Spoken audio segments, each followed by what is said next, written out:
Dinhis ato nisugod na sad og dasok ang mga tao tungod sa nobinaryo sa Santo Niño dito sa Basilica niya dito sad sa Manila gahapon.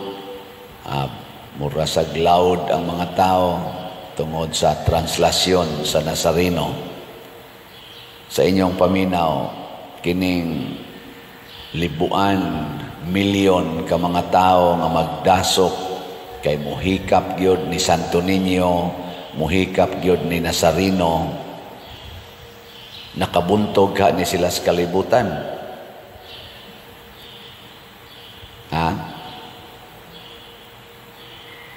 Tubag. Kung nakabuntog pa ni sila sa kalibutan, porting pildihan na sa kalibutan, daghan ani tawhana. Muna nga diri sa atong unang pagbasa ni hisgot si San Juan, mauray makabuntog sa kalibutan ang mituo nga si Jesus mao ang anak sa Dios. Kana bang mutuo ta nga ang usa ka tawo anak sa Dios? Maunay makabuntog sa kalibutan. Kay ang tao di man kabuntog sa kalibutan tungod sa atong kahuyang. Kalibutanon raman kita. Pero kung mahimo natang anak sa Dios sama ni Jesus, mabuntog na nato ang kalibutan. Tungod kay mukuyog naman nato ang gahom sa Dios. Gilingay mong tupad ing na nakabuntog na kas kalibutan na nakabuntog ka, nabuntog o ikay nabuntog na abiyay daghan kinsa man ning tawgon natog nakabuntog sa kalibutan. Ang una gyung timailhan nga nakabuntog ta sa kalibutan, dili na ta mahigugma sa mga butang sa kalibutan. Kana bang dili na ta magsigi bitag paningkamot aning mga butang nga kalibutanon.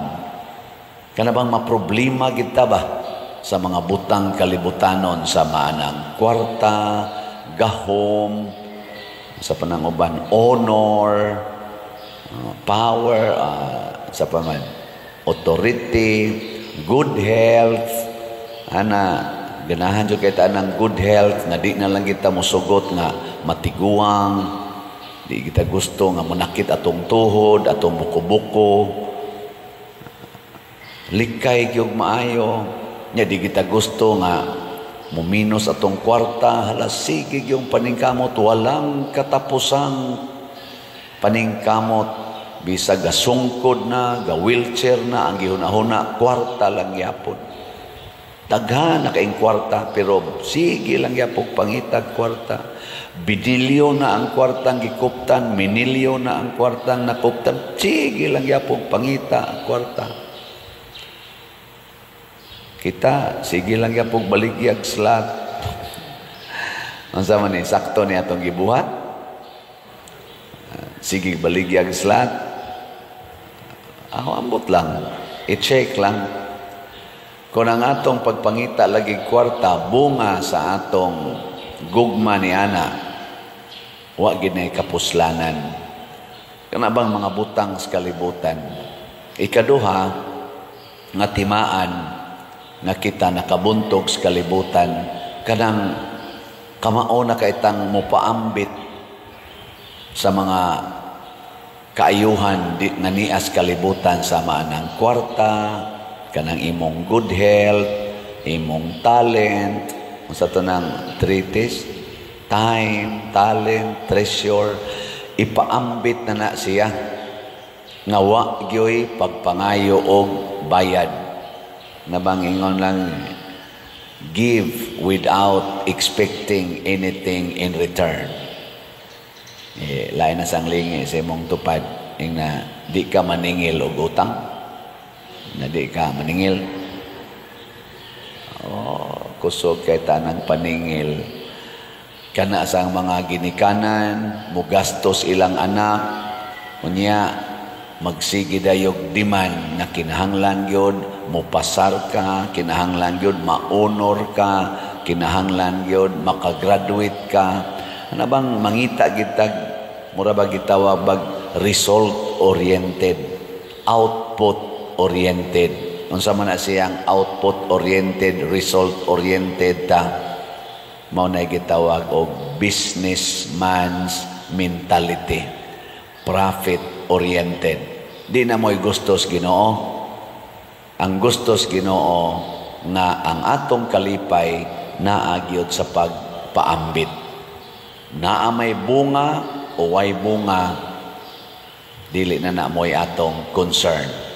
Ang concern, kamao gitang mo serbisyo, mo alagad. Kana mo'y pinaka-best. Kinsa dinhing asawaha nga magsigi jog alagad subana, unya di gyud magyaw-yaw subana, ta sa kamot. Pagin mo'y klaro. Kinsa dinhing banaha nga kusog kay mo alagad sa asawa pero di gyud mo diman sa asawa bisag unsa, ta sa kamot.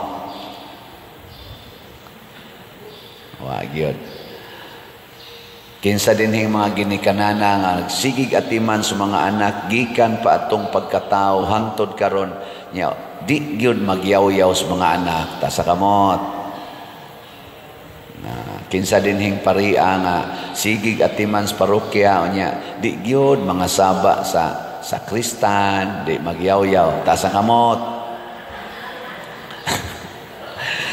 Ako raman say pari ni. Unyag mo pataas ko sa kamot, sigahan ko sa mata. Ani? O nganong ingon anak man ta tungod kay wa pa ta kabuntog sa kalibutan.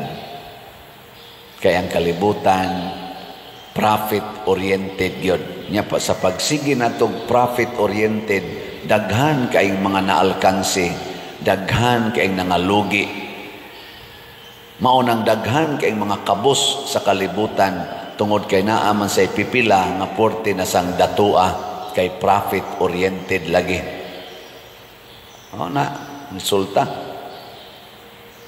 Kung sa to'y una, nga nakabuntog tas kalibutan, di na ta mahigugmas kalibutan or mga kalibutanong butang. Ikaduha, magsigitag paambit sa mga butang sa kalibutan o kaayuhan sa kalibutan nga di ta mangayo og baos. Ikatulo, nga nakabuntog na tas kalibutan, kanang di na ta mulikay sa pag-antos o sa kamatayon. Ano bang di ka mahadlok, di na ta mahadlok mag-antos o magpakamatay dinhis kalibutan. Lain na sang lingi sa imong tupad. Yung na-convince na ka nang isiging balik-balik ni Father na patay. Yung na-convince na ka. Na, likay yun, likay, bahala nag-ako'y, mupatay ni mo, kaysa ikay mupatay na ako. Mga magina, ato. O na nga, nalipay ko nga, ang INC, maghimo og peace rally. Ilag yun ang gi-emphasize nga, this is peaceful rally. Kana ba, inana, nindot. Kanindot unta magtigom ta for peace. Mausad ni kita mga Katoliko, sige tagmisa kada Domingo, ang gitudlo gyud sa atong pagmisa, gikas pagsugod hangtod sa katapusan, kalinaw gyud. Ang kalinaw sa Ginoo. Mao gina. Muna nga mo-react dayon ta bisan ang atong authority sa simbahan, mo-react gyud nga gamiton sa pagpangatake ang atong misa. Mao ni kada adlaw nagsigita og peace rally. Labi na gyud Domingo, labi na gyud tong tingmisa di Gallo. Abisa ka nang Pista Santo Niño, dasok man ginaro mga tao, millions man na dihang mo anha gyud Santo Niño og didtos Nazareno og kunang mga pista natos Birhen, magdasok man ginang daghang ing tao. Ang sentro diha ang kalinaw gid unta. Mao nang inighuman sa misa mao gyud po'y isulti dad-a ang kalinaw ni Kristo. Gikono be laing lingi sa imong tupad ing na malinawon ramos inyo na malinawon ramo ing na ba na malinawon unsa may timaan sa kalinaw nakita malinawon mawa gid ng kahadlok kabalaka naagi ng kahadlok o kabalaka di ka malinawon mahadlokon mabalakon muna si Jesus tanawa ha unsa iyang kinaiya nag-ayo siya masakiton siya ayaw nig ipanabi kanong di man niya ipatabi nanindot man ta kayto iyang nabuhat tungod kay di siya gusto nga ang mga tao adto na magsigig punsisok niya magsigi naggukod-gukod niya og tinuod gyud giadto siya sa mga tao kay wa man ito kapugong ang naayo ug ang nakakita na nabi man gyud ni gubol yung mga tao ngadto ni Hesus pero unsa may gibuhat ni Hesus muadto siya sa dapit nga awaaw kanang way tao sibat siya aron magampo karon ato mga politicians o saygan kami sa mga pari hilig kayo ta nga kanabitang magpapundok og mga tao kanang ganahan gitag pangitaos mga tao muna kana mga TikTok kana mga reels diha social media bisag unsa na lagi buhat hala sayaw-sayaw hubo-hubo pakita-kita na mga private parts aron lang yung tan-aon pero si Jesus gipangita sa mga tao ning sibat mangita siyag time og lugar nga siya rang usa aron makig-communicate sa Ginoo lingian sa dimong tupad last na lang ning lingi na gusto ka musikat gusto ka musikat og kining klasihas kinaiya nakabuntog ni kalibutan kana bang ang kalibutan moing mupakpak na nato mangita na nato kanang tawag nila ni viral ka nya moingon nita praise the Lord ni viral ko di na mo'y kinaiya sa nakabuntog sa kalibutan mangita gina siya lugar nga i-connect niya iyang kaugalingon ngadto sa Ginoo kay ang tinuod natong connection wa sa kalibutan agianan raning kalibutan we are only pilgrims mo bitaw karong tuiga ang atong tema sa simbahan Pilgrims of Hope ang atong jubilee year karon Pilgrims of Hope agi ra ta nya kay moagi ra man ta dinhi adi ta magsigig pangandoy nga kining lugar mo ay magsigi og gunit nato habitay akong gi-announce kay naa may ning imbitar nako dito sa US gipalitan naman kog ticket June 2 to July 2 kon buhi pa ko ana nya ni announce man kog gahapon nga kinsa toy gusto makikita tiksi ko ninyo pagkadaghanay nung nag-tiksi noon nya ingin uy padir di na di kakaari diri nako na hurot ng akong oras oy tagaan lang gyud nako tag usahay tag 2 days usahay 3 days ani ko ani nga lugar balhin na sa dito lain na sang 2 days 3 days akong gilista-lista pastang punoa una kamong taga US ako lang yan ang i-announce ug asa ko mo adto dito na lang mo dool og asa mo di nako kaadto tabok-tabok kayo kaya nga naman agianan raman god inig-adto nako dito kana ra gyung usa ka buwan nakadako anang US kadaghan ana lugar nya kadaghan dito sa mga nag-follow nato mo na muagi raman bisa gato pantang gihunahuna nga nindot gid unta magkita tang tanan muagi raman Dili man na mo'y permanente. Ang permanente, ni adinhi, kini. Ahapit naman sa kumuagi, tingali din.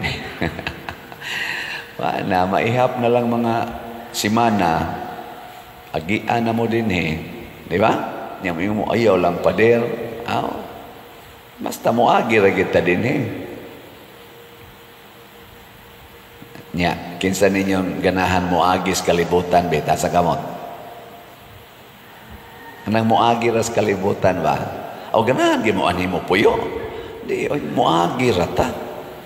Ibutang ginasunahona. Muna i-connect gid nato sa atong permanent place ang atong kaugalingon. Muna gibuhat ni Kristo. Muna diri sa atong tubag sa Salmo, nag-ingon ta dayga ang Ginoo o Jerusalem. Ang Jerusalem mo ay sikat kaayong lugar adtong ilang panahon. Adto ang mga tao mo simba, adto ang mga tao magtigom ang mga Hudiyo kay mao gitoy sentro kay nila nga ilang stronghold sa pagtuo og sa ilang community. Pero kinsa may ipadayeg sa Ginoo sa Jerusalem, dayga ang Ginoo. Kay kanang Jerusalem moagi ra na. Kaning mga simbahan moagi ra ni. Kining atong mga nakab-ot dinhi moagi ra ni. Ang permanente ang Ginoo. Muna kanang inyong kwarta moagi ra na. Unsa may permanente ang slots. Ngano man kay inigpalit ni mog slot recorded ka didto sa Ginoo. Muna'y atong connection sa Ginoo ginamit ang kwarta. Muna ang atong SBF dag sige ginigpalit. Na kay 500 palit dayon. Na kay 100 palit sa atong Santo Niño's healing gifts. Para ni karon kutubra ni February 1 ang atong Santo Niño's healing gifts. 100 ra. Nya kanang imong 100 og imo nang ipalit og slot, you are already connected to the source. Pero imo nang tigomon, ikaw moagi ra ang imong kwartang gitigom, moagi ra sad na, wa kay koneksyon. Mura ra kag aso nga nahanaw, mura ra kag buwak nga nalaya, mura ra kag balili nga nalaya. Pero imo nang ihatag padong sa simbahan, makakonek ka na sa Ginoo, you have an assurance of permanent place to stay. Kanus ana mahitabo, ang Ginoo nag-andam na ana. Ay nalag pangutanag kanus ing na lang yun, mituo ko nga mahitabo na. No, kana siya mo'y sakto.